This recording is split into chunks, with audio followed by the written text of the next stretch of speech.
नमस्ते सबैजनालाई स्वागत छ यहाँहरुलाई शेयर मार्केट च्यानलमा। आजदेखि युनियन लाइफ इन्स्योरेन्स कम्पनीको आईपीओ को बिक्री खुला भएको छ।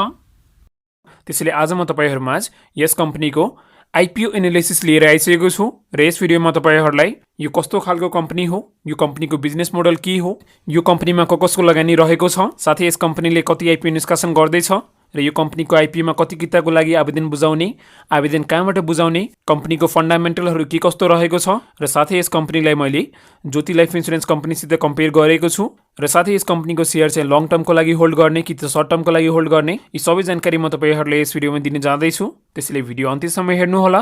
अब यो भिडियो सुरु गरौँ। सबैभन्दा पहिले म तपाईहरुलाई यो कम्पनीको बारे छोटकरीमा जानकारी दिन चाहे।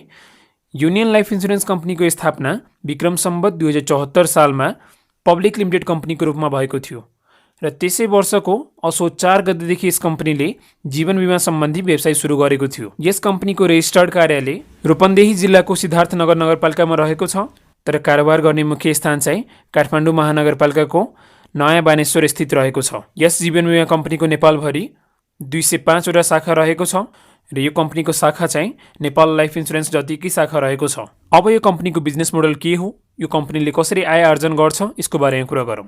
जीवन बीमा कम्पनीहरूले ग्राहकहरूमा जीवन बीमा सम्बन्धी पोलिसीहरू बिक्री गर्छ, जस्तै मेडिकल इलनेस पोलिसी भयो, त्यस्तै रिटायरमेन्ट पोलिसी भयो, अथवा तपाईको होल लाइफ इन्स्योरेन्स पोलिसी भयो। यस्ता पोलिसीहरू बिक्री गरेर त्यो आफत चाहिँ ग्राहकबाट प्रिमियम सङ्कलन गर्छ। अब प्रिमियम भने के हो? यही तपाईले मानव कुनै पनि इन्स्योरेन्स कम्पनीबाट कुनै पनि पोलिसी खरिद गर्नुभयो भने हरेक वर्ष अथवा हरेक महिना अथवा 3 महिनामा तपाईले थोरै थोरै रकम चाहिँ बुझाउनु पर्छ। त्यसलाई चाहिँ प्रिमियम भनिन्छ। यदि मानव मैले 1 लाखको इन्स्योरेन्स पोलिसी लिए भने अब हरेक वर्ष मैले चाहिँ 5000 अथवा 10000 जतिको प्रिमियम चाहिँ पे गर्नुपर्छ र त्यो सङ्कलन गरेको इन्स्योरेन्स प्रिमियम चाहिँ कम्पनीको लागि मुख्य आय हो र त्यो पैसालाई चाहिँ कम्पनीले अन्य क्षेत्रहरूमा लगानी गर्छ। अब कुन कुन क्षेत्रमा लगानी गर्छ त? जस्तै ब्याङ्कहरूको एफडी भयो, फिक्स्ड डिपोजिट भयो, त्यस्तै नेपाल सरकारको ऋण पत्र भयो, रियल एस्टेट भयो, अथवा कम्पनीहरूको शेयर भयो। यी सबै क्षेत्रहरूमा लगानी गरेर यहाँबाट चाहिँ आम्दानी आर्जन गर्छ। बिमितको कुनै प्रकारको दुर्घटना भएपछि वा म्याच्युरिटी पछि इन्स्योरेन्स कम्पनीले बिमितले जम्मा गरेको रकममा केही रकम थपेर पैसा फिर्ता गर्ने गर्छ। त्यसैले लाइफ इन्स्योरेन्स कम्पनीको बिजनेस मोडल चाहिँ यही हो। त्यसैले सबैजनाले आफ्नो जीवन बीमा गर्नुपर्छ र यो कम्पनीको अहिले 11 वटा जीवन बीमा सम्बन्धी प्रोडक्टहरू रहेको छ, जसमा यस कम्पनीले whole life policy, term policy अथवा एन्युटी पोलिसी, त्यस्तै लिमिटेड इन्डाउमेन्ट पोलिसी, यस्ता थुप्रै पोलिसीहरू ल्याएको छ। अब यो कम्पनीको पुँजी संरचनाको कुरा गरौँ, क्यापिटल स्ट्रक्चरको कुरा गरौँ। यस कम्पनीको अहिले अधिकृत पुँजी र जारी पुँजी 2 अर्ब 15 करोड रहेको छ र आईपीओ निष्कासन गर्नुभन्दा अगाडिको चुक्ता पुँजी चाहिँ 1 अर्ब 50 करोड 50 लाख रुपियाँ रहेको छ र आईपीओ निष्कासन पश्चात यस कम्पनीको चुक्ता पुँजी 2 अर्ब 15 करोड कायम हुनेछ। अब यो कम्पनीको आईपीओको बारेमा कुरा गरौँ। यस कम्पनीले आफ्नो जारी पुँजीको 30% अर्थात् 64 करोड 50 लाख रुपियाँ बराबरको आईपीओ निष्कासन गर्न लागेको छ।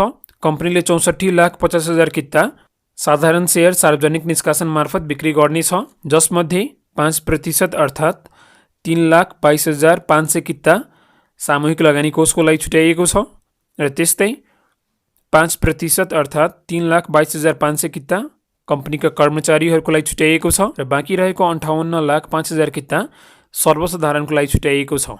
आईपीओको बिक्री असार 24 गतेदेखि लिएर असार 28 गतेसम्म खुला रहनेछ र यस कम्पनीको आईपीओमा तपाईले न्यूनतम 10 किताको लागि आवेदन बुझाउन सक्नुहुन्छ र अधिकतम 32,250 किताको लागि आवेदन बुझाउन सक्नुहुन्छ। तर यस कम्पनीको आईपीओमा 10 किताको लागि मात्र आवेदन बुझाउँदा राम्रो हुन्छ। त्योभन्दा बढी किताको लागि तपाईले आवेदन बुझाउनु भयो भने अन्नेसेसरी तपाईको पैसा मात्र ब्लक हुन्छ। यस कम्पनीको आईपीओ 5,80,500 जना भाग्यमानी लगानीकर्ताले 10 किताको दरले गोला प्रथाद्वारा पाउनेछन्। त्यसैले 10 किता भन्दा बढी एप्लाई नगर्नु होला। यसमा कसैले पनि 11 किता पाउने छैन। यो भन्दा पहिले जुन कि जीवन विकास लघुवित्त, त्यस्तै मनोकामना स्मार्ट लघुवित्तमा चाहिँ 3-4 जनाले एक किता एक्स्ट्रा पाएका थिए, यसमा चाहिँ पाउने छैनन्। अब यो कम्पनीको संस्थापकको कुरा गरौँ। यस कम्पनीमा देशका प्रतिष्ठित उद्योगपति, व्यवसायी, समाजसेवीहरूको लगानी रहेको छ। यस कम्पनीमा 70% संस्थापकहरूको लगानी रहेको छ भने बाँकी रहेको 30% मा कम्पनीका कर्मचारीहरू, साथै सामूहिक लगानी कोष र सर्वसाधारणको लगानी रहनेछ। संस्थापकले 3 वर्षसम्म आफ्नो सेयर बिक्री गर्न पाउने छैनन् र यस कम्पनीमा हाम्रो देशका केही प्रतिष्ठित उद्योग घरानाहरूको लगानी रहेको छ, जस्तै जगदम्बा ग्रुप, गोल्छा ग्रुप, गाडिया ग्रुप, न्यौपाने ग्रुप। यस्ता प्रतिष्ठित औद्योगिक घरानाहरूको यसमा लगानी रहेको छ। प्रमोटरमा चाहिँ जगदम्बा ग्रुपबाट सुलभ अग्रवाल, त्यस्तै गोल्छा ग्रुपबाट चाहिँ शेखर गोल्छा, त्यस्तै साहिल अग्रवाल, यस्ता प्रतिष्ठित व्यक्तिहरूको यसमा लगानी रहेको छ। अब बोर्ड अफ डिरेक्टरको कुरा गरौँ, कम्पनीका सञ्चालक समितिको कुरा गरौँ। यस कम्पनीको अध्यक्ष पदमा सुलभ अग्रवालजी हुनुहुन्छ र उहाँसित यस कम्पनीको 27,15,000 किता सेयर रहेको छ र उहाँको अनुभवको कुरा गर्दा उहाँ चाहिँ Jagdamba wires, Jagdamba synthetic, Jagdamba spinning mills, Riddhi Siddhi cement जस्ता नाम चलेका कम्पनीहरूमा 21 वर्षभन्दा बढीसम्म सञ्चालकको रूपमा काम गरिसक्नु भएको छ। त्यस्तै यस कम्पनीको अर्को सञ्चालकमा चाहिँ सीमा गोल्छाजी हुनुहुन्छ र उहाँसित यस कम्पनीको 3 लाख किता सेयर रहेको छ र उहाँको अनुभवको कुरा गर्दा उहाँ चाहिँ हिम इलेक्ट्रोनिक्स त्यस्तै स्विचनको सञ्चालक रहिसक्नु भएको छ। अर्को सञ्चालकमा चाहिँ सन्दीप कुमार अग्रवालजी हुनुहुन्छ र उहाँसित यस कम्पनीको 10 लाख किता सेयर रहेको छ र उहाँसित 22 वर्षको व्यावसायिक कार्य अनुभव रहेको छ। त्यस्तै अर्को सञ्चालकमा चाहिँ जीवन कुमार अग्रवालजी हुनुहुन्छ र उहाँसित यस कम्पनीको 5 लाख किता सेयर रहेको छ।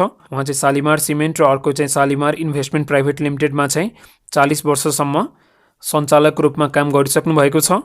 अब यो कम्पनीको म्यानेजमेन्ट पनि एकदमै राम्रो छ, किनभने पछिल्लो 3 वर्षको जुन प्रगति तपाईँले हेर्नुभयो भने यो कम्पनीको म्यानेजमेन्ट चाहिँ एकदमै राम्रो छ। प्रमुख कार्यकारी अधिकृतमा मनोज कुमार लाल कर्ण सर हुनुहुन्छ र उहाँ चाहिँ 20 वर्षसम्म बिमा क्षेत्रमा काम गरिसक्नु भएको छ। त्यस्तै उपप्रमुख कार्यकारी अधिकृतमा कपिल कुमार दहाल सर हुनुहुन्छ र उहाँ पनि 11 वर्षसम्म बिमा क्षेत्रमा काम गरिसक्नु भएको छ। त्यसैले यो कम्पनीको सञ्चालक समिति र साथै व्यवस्थापन समूह पनि एकदमै राम्रो रहेको छ। अब यो कम्पनीको पछिल्लो 3 वर्षको र आउने 3 वर्षको फन्डामेन्टलहरू हेरौँ।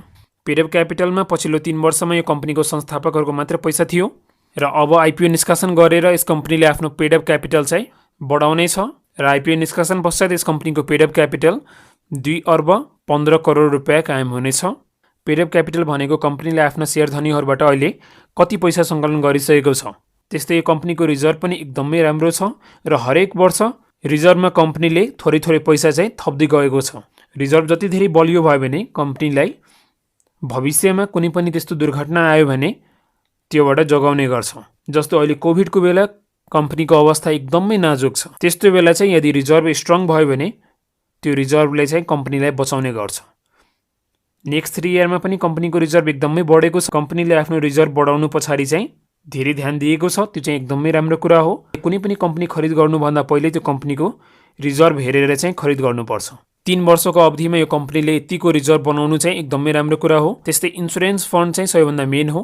जीवन बिमा कम्पनीले आफ्नो ग्राहकबाट जति प्रिमियम सङ्कलन गर्छ त्योबाट केही रकम चाहिँ यहाँ इन्सुरेन्स फन्डमा चाहिँ राख्ने गर्छ र यो इन्सुरेन्स फन्डमा राखेको रकमहरूलाई चाहिँ कम्पनीले राम्रो क्षेत्रहरूमा लगानी गर्छ र त्यहाँबाट चाहिँ आम्दानी आर्जन गर्छ। त्यसैले इन्सुरेन्स फन्ड बढ्नु भनेको कम्पनीले आफ्नो बिजनेस चाहिँ एक्सप्यान्ड गर्दैछ, बिजनेस बढाउँदैछ। त्यसैले इन्सुरेन्स फन्ड बढ्नु चाहिँ एकदमै राम्रो कुरा हो। प्रिमियम बढ्यो भने इन्सुरेन्स फन्ड पनि बढ्छ। जसको जति धेरै बिमा कोष त्यो कम्पनीले त्यति नै धेरै लगानी गर्छ। यहाँ तपाईँ हेर्न सक्नुहुन्छ यो कम्पनीको इन्सुरेन्स फन्डमा हरेक वर्ष एकदमै राम्रो ग्रोथ छ। कन्टिन्जेन्ट फन्ड भनेको महाविपत्ति जगेडा कोष, त्यस्तो कुनै पनि आपद विपद पर्यो भने त्यो बेला कम्पनीले यो फन्डबाट चाहिँ पैसा चलाउने गर्छ। यसलाई पनि रिजर्भ जस्तै मानिन्छ।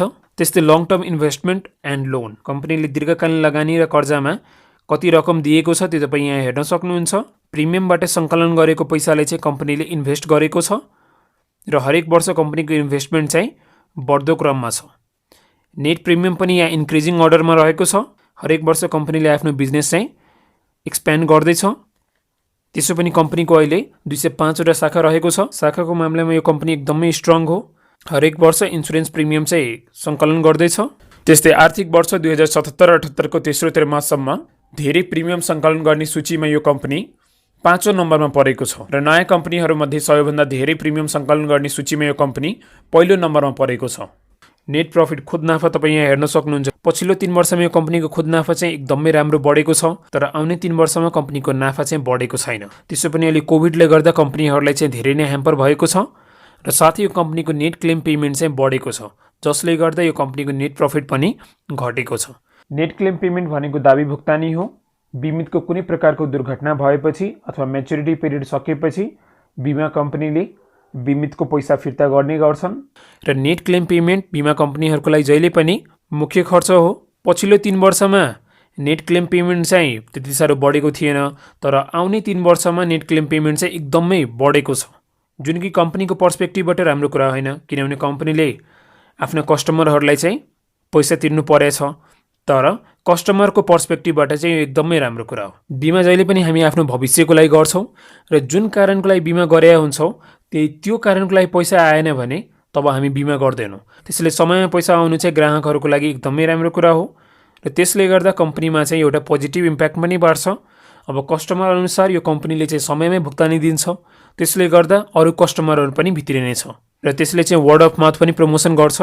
किनभने यदि तपाईँले कुनै पनि कम्पनीबाट इन्सुरेन्स पोलिसी लिनुभयो, अब त्यो कम्पनीले समयमा भुक्तानी दिएन भने अभियसली तपाईँ नेक्स्ट टाइम त्यो कम्पनीबाट चाहिँ इन्सुरेन्स पोलिसी बाई गर्नुहुन्न। त्यसैले समयमा इन्सुरेन्स पोलिसीको अमाउन्ट क्लेम गर्दा चाहिँ कम्पनीले पेमेन्ट दियो भने एकदमै राम्रो कुरा हो।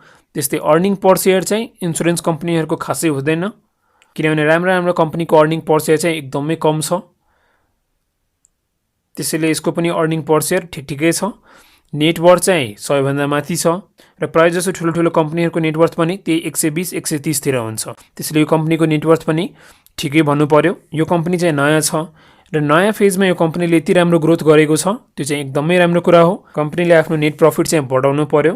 अब यस कम्पनीले किन आइपिओ निष्कासन गर्न लागेको हो? आइपिओबाट सङ्कलन हुने पैसाबाट कम्पनीले 25% नेपाल सरकारको ऋणपत्रहरूमा लगानी गर्नेछ। त्यस्तै 40% एक क्लास ब्याङ्कहरूको एफडीमा पैसा राख्नेछ। त्यस्तै 15% विकास ब्याङ्कहरूको एफडीमा पैसा राख्नेछ। त्यस्तै 10% लघुवित्त कम्पनीहरूको एफडीमा पैसा राख्नेछ र बाँकी रहेको 10% चाहिँ पब्लिक लिमिटेड कम्पनीहरूको सेयरहरूमा लगानी गर्नेछ। त्यसैले ओभरअल तपाईँले यहाँ हेर्नुभयो कम्पनीले धेरैजसो फिक्स्ड इन्कममै जोड दिएको छ। त्यसैले आइपिओ निष्कासन गर्नु पछाडिको प्रयोजन चाहिँ एकदमै राम्रो रहेको छ। म यहाँ यो कम्पनीलाई ज्योति लाइफसित कम्पेयर गरेर देखाउन जाँदैछु र आर्थिक वर्ष 2077-78 को तेस्रो त्रैमासिकको रिपोर्टको आधारमा म यहाँ चाहिँ कम्पेयर गर्न जाँदैछु। दुवै कम्पनीको आइपिओ निष्कासन पश्चातको पेड अप क्यापिटल चाहिँ लगभग सेमै छ। त्यसले गर्दा मैले यहाँ चाहिँ ज्योति लाइफलाई लिएको छु र ज्योति लाइफ पनि एउटा नयाँ कम्पनी नै हो र केही दिन मात्र अगाडि यस कम्पनीले सर्वसाधारणमा आइपिओ निष्कासन गरेको थियो। त्यसैले कम्पेरिजनको लागि ज्योति लाइफ इन्सुरेन्स कम्पनी एकदमै बेटर छ। आइपिओ निष्कासन पश्चात यस कम्पनीको पेड अप क्यापिटल 2 अर्ब 15 करोड हुनेछ। त्यस्तै ज्योति लाइफको पेड अप क्यापिटल चाहिँ 2 अर्ब 20 करोड रहेको छ। युनियन लाइफको रिजर्भमा अहिले 73 करोड 7 लाख रुपियाँ रहेको छ। त्यस्तै ज्योति लाइफको रिजर्भमा चाहिँ 60 करोड रहेको छ। यहाँ चाहिँ युनियन लाइफको रिजर्भ धेरै छ। त्यस्तै बिमा कोषमा चाहिँ युनियन लाइफकै बिमा कोष धेरै छ।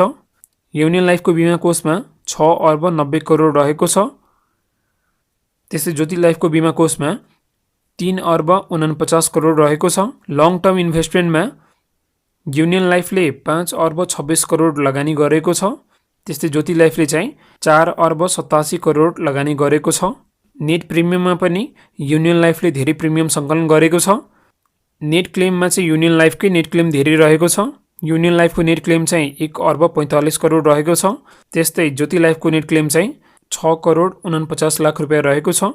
नेट क्लेम थोरै भएको एकदमै राम्रो हुन्छ। यसमा चाहिँ ज्योति लाइफको नेट क्लेम चाहिँ राम्रो छ। त्यस्तै नम्बर अफ पोलिसी चाहिँ युनियन लाइफले धेरै बिक्री गरेको छ। 30,840 वटा पोलिसी तेस्रो त्रैमासिकसम्म बिक्री गरेको छ। त्यस्तै ज्योति लाइफले चाहिँ जम्मा 25,150 वटा पोलिसी बिक्री गरेको छ। नेट प्रफिटमा चाहिँ युनियन लाइफको प्रफिट थोरै छ र ज्योति लाइफको प्रफिट चाहिँ 12 करोड 7 लाख रुपियाँ रहेको छ। अरू फन्डामेन्टल इन्डिकेटरहरूमा युनियन लाइफ एकदमै स्ट्रङ छ र नेट प्रफिटमा चाहिँ यहाँ चाहिँ ज्योति लाइफ स्ट्रङ छ। त्यसै पनि युनियन लाइफ चाहिँ ज्योति लाइफभन्दा धेरै नै स्ट्रङ छ, किनभने यसको रिजर्भ धेरै छ, धेरै ब्रान्चहरू छ। त्यसले गर्दा युनियन लाइफ चाहिँ ज्योति लाइफभन्दा अहिले चाहिँ धेरै स्ट्रङ मलाई लाग्यो। अब यो कम्पनीमा लङ टर्मको लागि लगानी गर्ने कि सर्ट टर्मको लागि लगानी गर्ने? सर्ट टर्ममा तपाईँले नो डाउट यो कम्पनीबाट राम्रै प्रफिट बनाउनुहुन्छ, किनभने दोस्रो बजारमा यो कम्पनीको सेयरको मूल्य 800-900 सम्म पुग्नेछ, किनकि यो एउटा आइपिओ हो। आइपिओको जहिले पनि दोस्रो बजारमा मूल्य चाहिँ हाई नै हुन्छ। त्यस्तै यस कम्पनीले नेप्सेबाट पहिलो कारोबारको लागि 115 देखि 345 सम्मको ओपनिङ प्राइस रेन्ज पाउनेछ र यही भित्र यस कम्पनीको दोस्रो बजारमा पहिलो कारोबार सुरु हुन्छ। त्यसैले नो डाउट तपाईँले सर्ट टर्ममा राम्रै प्रफिट हुन्छ र लङ टर्ममा तपाईँले चाहिँ अलि धेरै दिनसम्म कुर्नुपर्छ। अब लङ टर्ममा त्यति छिटो यो कम्पनीले आफ्ना सेयर धनीहरूलाई चाहिँ बोनस सेयर दिने छैन। किनभने तपाईँले हेर्नुभयो यो कम्पनीको नेट प्रफिट चाहिँ आगामी 3 वर्षमा त्यति राम्रो छैन र त्यसो पनि कम्पनीले आफ्नो पेड अफ क्यापिटल चाहिँ बढाउने छैन। धेरैजसो रिजर्भमै जोड दिएको छ र साथै नेट क्लेम पनि बढेको छ। त्यसैले मलाई लाग्छ यो 2-3 वर्षसम्म यस कम्पनीले आफ्ना लगानीकर्ताहरूलाई चाहिँ बोनस सेयर दिने छैन। तर यस कम्पनीका संस्थापकहरू एकदमै राम्रा छन्। साथै कम्पनी नयाँ हो, नयाँमा एकदमै राम्रो प्रगति गरेको छ र कम्पनीको ब्रान्च पनि 200 भन्दा बढी छ।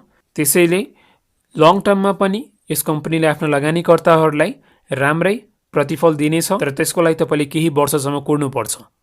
छोटो समयमा यो कम्पनीले एकदमै राम्रो प्रगति गरेको छ।